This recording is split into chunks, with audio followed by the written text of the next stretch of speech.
right, so in continuation with economy picking, I'm going to show you a couple of examples that use typically they use a style of alternate picking.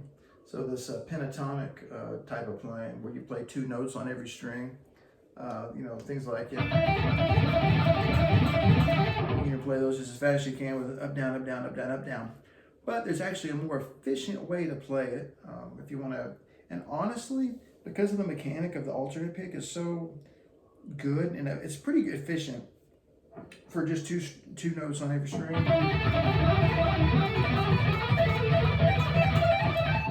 You don't really gain as much speed from this as you do just a smoother articulation.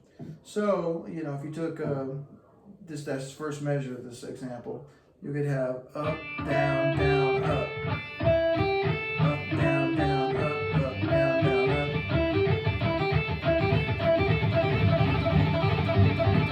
It's a little faster, but not by much.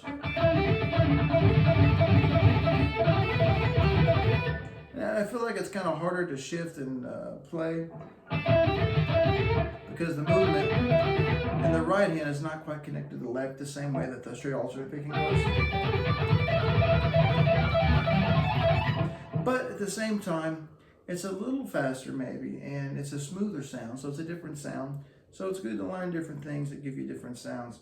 Plus, it works the base mechanic that is economy picking, which is sweeping through two strings in a controlled rhythmic manner,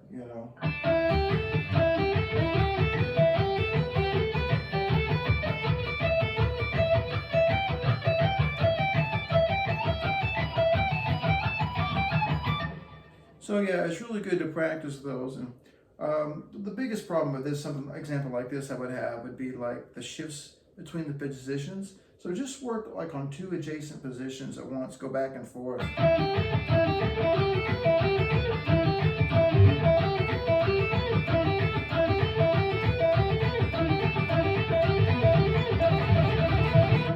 And eventually you'll be able to shift a lot faster and the shift won't bother you as much. So you could do the same type of pattern, but you could do it in a descending kind of way.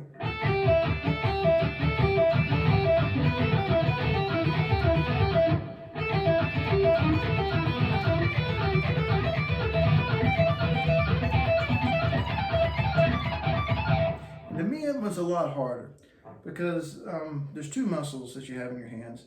One is called the flexors. Those are like the things that you grab with, like you reach to turn a doorknob, you have to grab the door. And then the extensor muscles, which are the ones that release or lift off of things. We rarely use the extensor muscles in our daily lives, so they're typically a lot weaker and slower and less developed. So, when you're lifting off of a note, or, essentially, you're doing a lot more of that in the second example of this pentatonic stuff than you did in the first.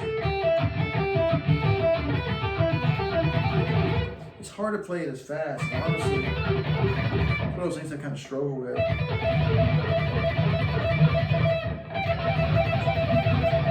It's hard to get the line just as smooth as it did when you went ascending pattern as it is going down and descending the pattern. Something to work on, maybe. So the next example is kind of like putting together, going up and then back down and shifting through different positions. Of course, you could do this on any group of two strings. Slowly, it's like this.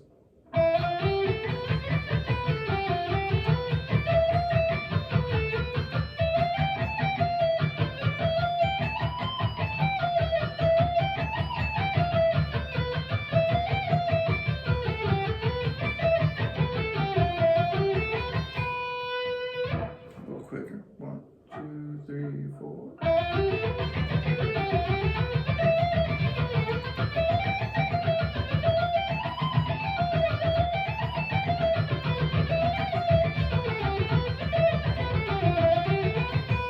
So this one can get quite quick if you work it.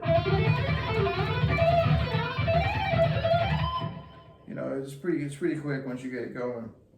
The hard part is timing the shifts and keeping the pick strokes even as you sweep through the strings. So this example kind of uses a combination of the 8-note run in the groups of fours, the 16ths, and the 6-note run in the group of threes, and puts them together into a 7/8 bar. Because if you have 8 notes and 6 notes, that gives you 14 different 8th notes or whatever kind of notes, and 14 divided in half is 7. So you're going to end up with an odd number of notes in this example. A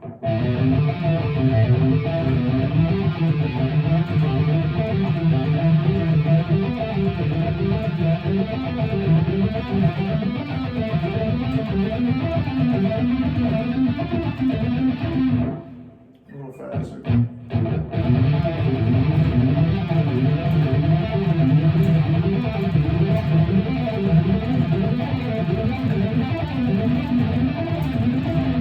That was pretty tough.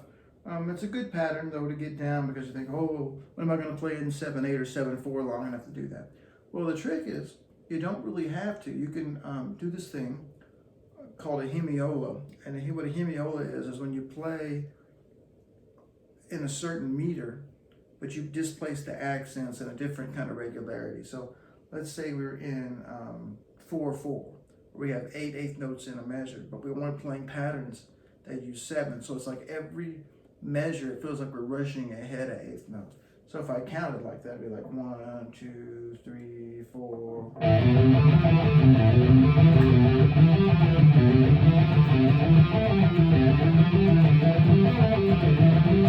So one measure or one pattern through it, I'd fall on an upbeat, and then the next one I would fall on a downbeat.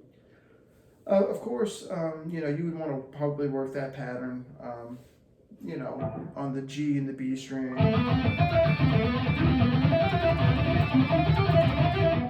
and you get those down too. Like I said, once you learn that first pattern, you can use those fingerings on all of these examples to your benefit. So the next example is a example over 3 different strings, and what it is, it's a scale going up to the 9th note, 1, 2, 3, 4, 5, 6, 7, 8, 9, and then it comes down an arpeggio.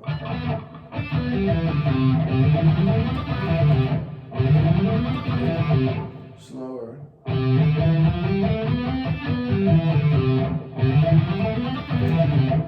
Of course, this one can go up. And this one is really good. If you don't know the modes of your major scale, this one will teach you the modes of your major scale. So like here's your major mode. Next example will be your Dorian. Then your Phrygian. That one's a little tough. I'm going to work on that one more because you have to use the 2nd and 3rd fingers. The trick to that is keep your 2nd finger relaxed and not tense. Then the Lydian mode, the Mixolydian mode, your minor mode or Aeolian mode, then your Locrian mode, and then your major home basic. There we go. So that's a little quick pattern that you can use, and it's a nice little line. It's a good familiar pattern. You hear it in a lot of jazz, honestly. So in addition to that, you also want to learn those arpeggio patterns on the other sets of strings. So if we started on the G or the Mixolydian mode, we could do it with these fingerings starting on the D string.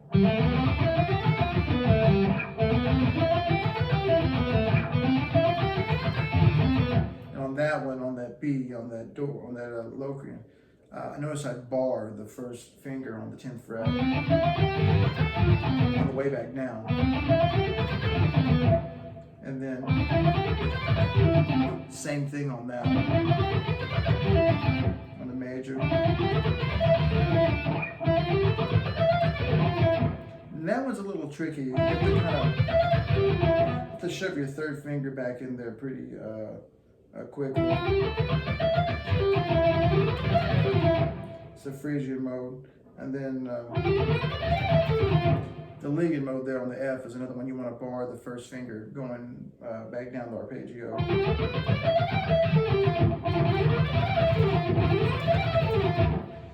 And then you're back to where you started.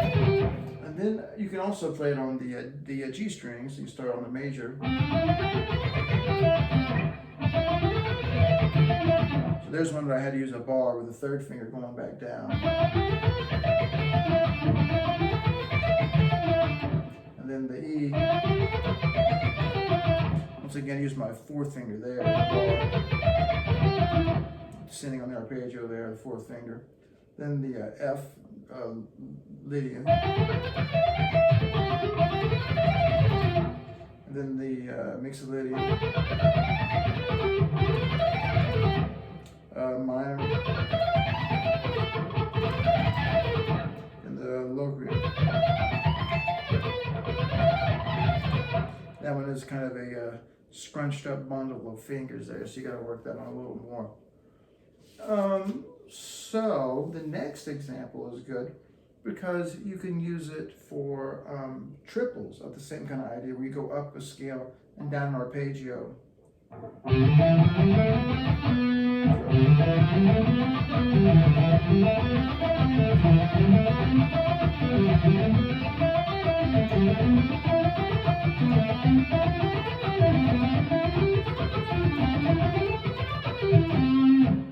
And remember, the goal isn't to play as fast as you can, just enjoy the fact that you can save the motion and practice without getting as tired so you can play longer. Maybe that's a good motivator to get your mechanics right at first. And then, of course, you want to go through the other patterns that you just did with that example as well. Now, this next example is great for practicing your scales. Basically, what we're going to do, if you haven't figured it out yet, one of the tricks of this economy picking is when you use a odd number of strokes, you keep moving in the same direction that you started. So if you start on a downstroke and you play 3 notes on that string, when you economy pick to the next string, you're going to keep going down. You're going to keep moving towards the floor. If you use an even number of strokes, well, you're going to end up switching directions. So this example takes advantage of that.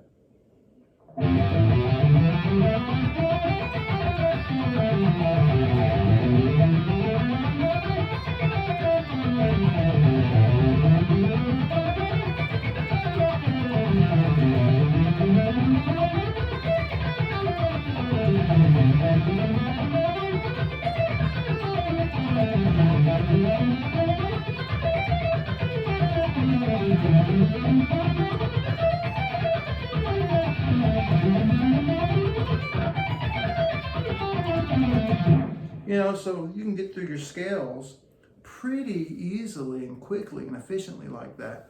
One of the things I like to do a whole lot when I use that pattern is it helps me study my key signatures in a real quick way. So like, you know, that first example was all natural notes. If I wanted to, you know, go around the circle of fifths, I could throw in like a F sharp. So I could do the same example. And then anywhere there's an F natural, I just raise it up a fret to F sharp.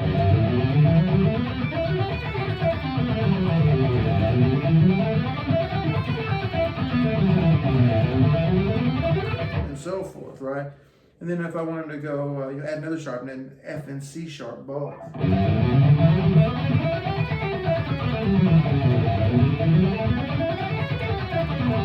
then, you know, F, C, and G, and on and on and on. You also go around in flat, so anywhere you see a B, play a B flat.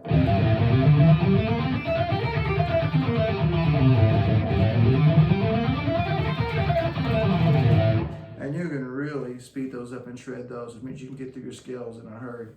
So those are some mainly kind of combined use of scalar and, you know, arpeggios together that you can use for your economy picking. So remember, it's not just about speed, it also changes the articulation and it helps with your endurance.